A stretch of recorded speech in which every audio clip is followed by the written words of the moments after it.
గత కొన్ని నెలలుగా అంటే డిసెంబర్ 8, 2024 నుంచి ఏం జరుగుతుందో మీరందరూ చూస్తున్నారు. మీ అందరికీ మై అపాలజీస్. నన్ను క్షమించండి. ఎందుకంటే ఈ ఒక సమస్య నేను ఎవరి కోసం అయితే పోరాడుతున్నానో మా స్టూడెంట్స్ కోసం అండ్ మా కాలేజీలో ఆపోజిట్లో ఉన్న పని చేసుకుంటూ ఉన్న ప్రజల కోసం అండ్ వ్యాపారాలు చేసుకుంటున్న ప్రతి ఒక్కరి కోసం. అండ్ నేను ఫస్ట్ నుంచి దాని మీద మాట్లాడుతుంటే అది తప్ప డైవర్షన్ చేస్తూ నా మీద అటాక్లు చేస్తూ నా కుటుంబ సభ్యులను లాగుతూ నన్ను ఒక మనిషిని ఎన్ని విధాలుగా ఇబ్బంది పెట్టాలో అన్ని విధాలుగా ఇబ్బంది పెట్టేస్తున్నారు. అండ్ భయపడతారు అనుకుంటున్నారేమో, అది జరగని పని, ఈ జన్మకి జరగదు. అది నేను తప్పు చేయలేదు.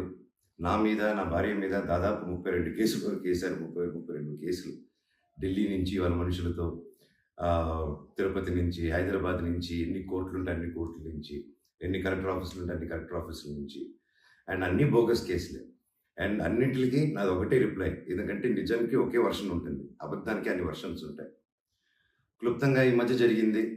నేను ఫస్ట్ ఏం చెప్తున్నాను, వీళ్ళు బౌన్సర్స్ చేసుకొని మా వాళ్ళందరినీ కొడుతున్నారు, అక్కడ ఊరు వాళ్ళందరినీ కొడుతున్నారు, స్టూడెంట్స్ని కొడుతున్నారు అని నేను చెప్తూనే వస్తున్నాను. నేను అలా చెప్తుండగా నేను రాయచోటికి ఒక ఫంక్షన్కి వెళ్ళినప్పుడు ఆ ఫంక్షన్లో ఇక్కడ ఉన్న వాళ్ళందరూ వచ్చి ఒక వ్యక్తి రాకుండా ఇక్కడ వ్యాపారం చేసుకుంటుంటే ఆయన స్టోర్లో దూరి వస్తువులన్నీ ధ్వంసం చేసి కొట్టేసి అక్కడ ఉన్న స్టూడెంట్స్ని కొట్టి అద్దాలన్నీ పగలగొట్టి ఆ వీడియోస్ అన్నీ వచ్చాయి బయటికి.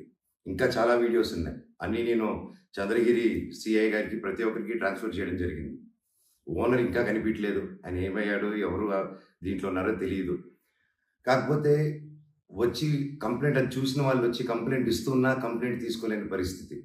కంప్లైంట్ రాసిస్తే కంప్లైంట్ బాగాలేదు, ఇది బాగాలేదు, సో ఇంకోటి రాసుకోరండి. ఒక 3 రోజుల తర్వాత కాదండి చెప్తున్నది కంప్లైంట్ అంటే ఇంక 3 రోజులు అయిపోయింది కదా, ఇంకెందుకు అంటే ఇన్ని రోజులు నేను కొట్లాడుతున్నారని చెప్తూ పోరాటం జరిగే మధ్యలోనే ఇలా వచ్చి అటాక్ చేసుకుని ఎవడేం చేయలేరు ఇక్కడ అని ఒక మాబ్క్రసీ జరుగుతుంది.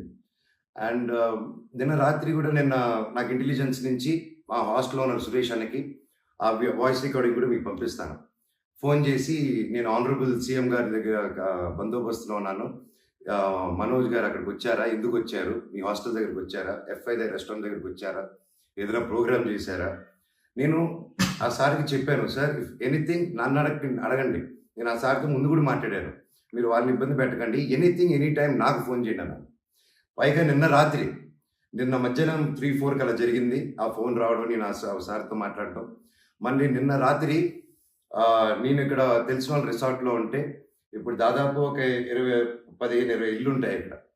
వాటి మధ్యలో అన్ని దాటుకుంటూ సైరన్ వేసుకుంటూ 10:30కి వచ్చి నేను నా నెక్స్ట్ ఫిలిం డైరెక్టరు నా సిబ్బంది అందరూ కూర్చొని మేము అప్పుడే డిన్నర్ కూర్చొని తిందామని కూర్చున్నప్పుడు సరే వచ్చారు. సరే ఏంటంటే అందరూ కంగారు పడి వెళ్ళారు. ఏంటి సార్ అంటే, మీరంతా ఇక్కడ ఏం చేస్తున్నారు, నేను సీఎం గారి దగ్గర నుంచి వస్తున్నాను, ఆనరబుల్ సీఎం గారి దగ్గర నుంచి వస్తున్నాను, నీ పేరేంటి, ఏ ఊరు, అసలు ఇక్కడ ఎందుకు ఉంటున్నారు మీరు అని రాత్రి 10:30కి ఒక ఎస్ఐ గారు, కానిస్టేబుల్ గారు. అండ్ నేను వెంటనే దిగాను కిందకి. సార్ ఏంటి సార్ సీఎం గారు దగ్గర నుంచి వచ్చారని చెప్తున్నారు, what did we do mistake sir, ఒకసారి నాకు చెప్పండి ఎవరు అప్రోచ్ అయ్యారో, నేను వచ్చి కలుస్తాను సార్ అని చెప్పాను. లేదు సీఎం గారు లేదు, నేను ఆయన బందోబస్తు ఫినిష్ చేసుకుని వచ్చాను అని చెప్పి ఆయన మాట మార్చారు. ఓకే సార్ అంటే మేము దాదాపు ఒక 10-15 మంది ఉన్నామండి ఇక్కడ రిసార్ట్లో, ఒక 3 ఇల్లు తీసుకుని ఉన్నాము. అండ్ అందరూ చూస్తున్నారు, అన్ని రికార్డింగ్స్ అన్నీ చేస్తున్నాం మేము జరిగిందంతా.